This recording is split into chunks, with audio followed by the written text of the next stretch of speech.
What's going on, everybody, and welcome to the Other Side of the Firewall podcast. We talk about the latest and greatest of cybersecurity news, as well as we highlight those movers and shakers and glass ceiling breakers, those people of color who've made it to the other side of the proverbial firewall. My name is Ryan Williams, and as always, I'm joined by Chris Abacon What's going on, everybody? and Daniel Acevedo. Guys. What's going on? So thank you for tuning in. So Monday and Tuesday are topics, Wednesday discussion, Thursdays Ask a CISSP, Fridays everything else, movies, books, games, all that cool stuff. If you're tuning in to us on 99.1 FM, you get everything all in one big chunk, so you get a week's worth of episodes. Or if you're watching us on Channel 10 in the DC Fairfax area, then you're getting either a week's worth of episodes or you're getting one of our Ask a CISSP interviews. But with all that out of the way, Chris, I give it to you. Excellent. Today we'll be discussing new Morphing Meerkat phishing kit mimics 114 brands using victims' DNS mail records. As a tongue twister, you did a good job. Right, right on. By Ravi Lakshmanan. Pardon me if I did mess up that name on the Hacker News. But this article talks about cybersecurity researchers finding about a new phishing-as-a-service platform that uses DNS, so domain name system, mail exchange records, to fake login pages that impersonate about 114 brands. So this is really, really good, because really terrible for us, because this means that these phishing campaigns, they're just getting better.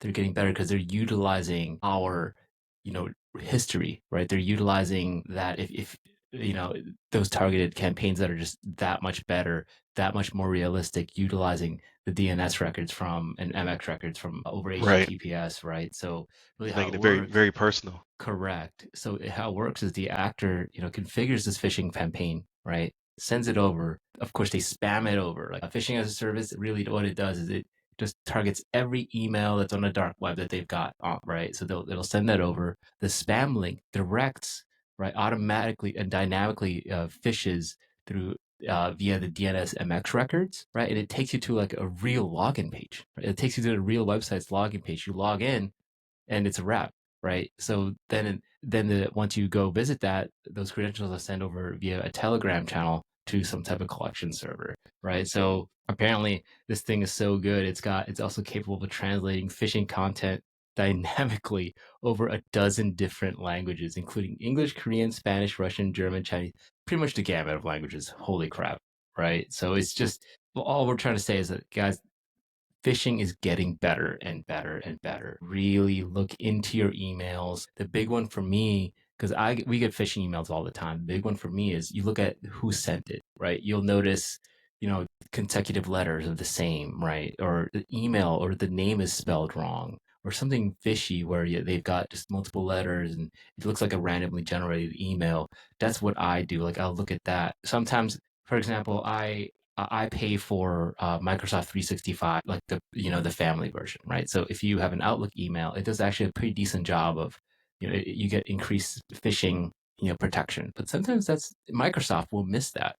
Even Microsoft stuff will miss it. Right? Even some of the best stuff out there will miss a phishing email.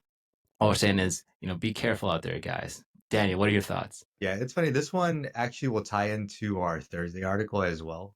Right. So, stay tuned for Thursday's article. But, these, like you said, these phishing campaigns, I think they kind of evolved already. A lot of the advice, there's a lot of good training out there on like what to prepare for phishing and spam.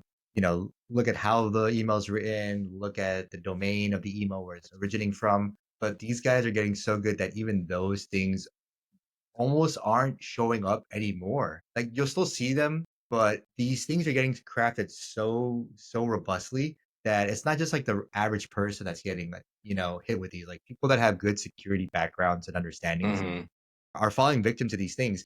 This one particularly is very interesting. This toolkit and this phaaS makes me laugh. When I read phaaS the first time, you guys remember, is it Rush Hour? Chris Tucker, he's like, "Oh, don't call my wife fat," and he's like, "Oh, dang, she's fat." PHAT, Like pretty hot. And fat. yeah. So I saw PHAAS and I just like, it just made me laugh. That's But funny.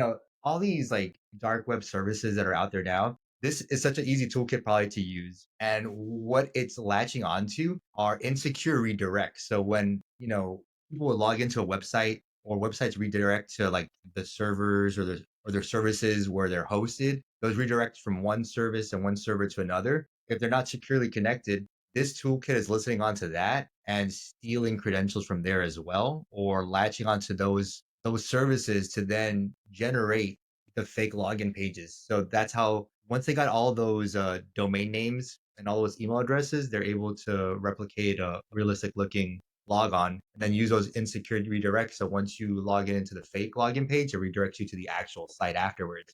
So it's ingenious how they crafted this, way, way over my head. I'd be really interested to see how they coded this, where they scraped all these, insecure redirects and all this kind of stuff. But in its basis core, it's a simple thing, right? They got all the email addresses that are exposed, they put that together with something that's insecure, and then create a fake login page on the front based off what email address you have or what service you're going to. And then they package that together and that's it. And then they just blast it to everybody they have. And just kind of like throwing dynamite in a river to catch fish. Eventually they're gonna get something. So I hate to say my hat's off to them because it's ingenious, and hopefully, the antiviruses and phishing, spamware filters and all that stuff that people have for their email accounts or what they pay for can patch the stuff and figure out the signature and protect us. But it's to say, if you get an email address, my advice not to my family and friends, if you get an email address and something doesn't sound right, literally don't click the link, go to the actual website on a separate browser or call the service and just figure out if what in the email is true or not. Then click anywhere. I'm always even reluctant this day and age to even go on to a website. If I get an email from my banking and it doesn't sound right, I won't even log into the bank from that computer. I'll literally just call them or go on my phone or something like that because I'm worried that there's like a rootkit on my computer or there's somebody listening on the wire on my computer and they're just waiting for me to log in then and then just catch my credentials. I love I'm that, man. It's paranoid that at this stage. zero trust mentality. I don't Yeah, trust for real. nothing.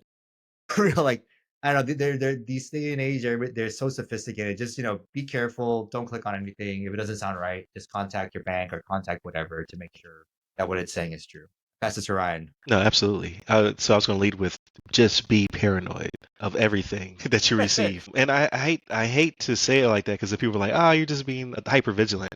Yes, I'm the same way. Like if the bank sends me an email, I log in through like my phone because it's going to use my face or whatever. I log into, like you said, a different device. I never click on links. So I'm in the process of training, right? For my new job, and I don't click any of the training links. I just go straight to the training portal and I just go from there. Like I'm just overly paranoid specifically about email because I know for a fact my address has been compromised. I receive SMSs all the time on my phone. I've gone to Have You Been Pwned, right? And that was going to be, is that our Here's the Wednesday? article. Okay, yeah, there it is. So like I know for a fact I cannot trust my email, which is sad. But like Chris said, right? I have someone defending my email, but I don't trust that. Um, like you said, I never click on any of the links. I always go somewhere else.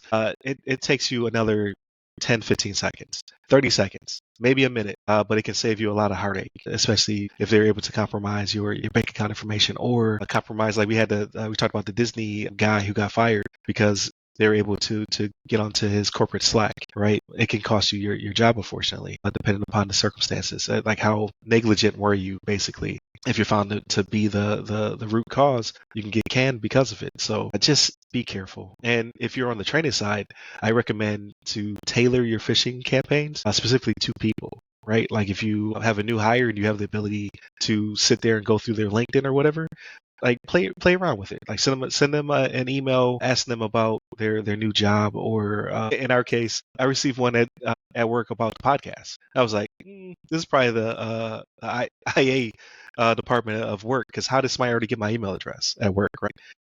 Just challenge people because I know they say that you can overdo it where people become exhausted in phishing campaigns. I don't tend to believe that. I think if you challenge them creatively, it could be a learning experience, right? Either they're like, you didn't get me this time.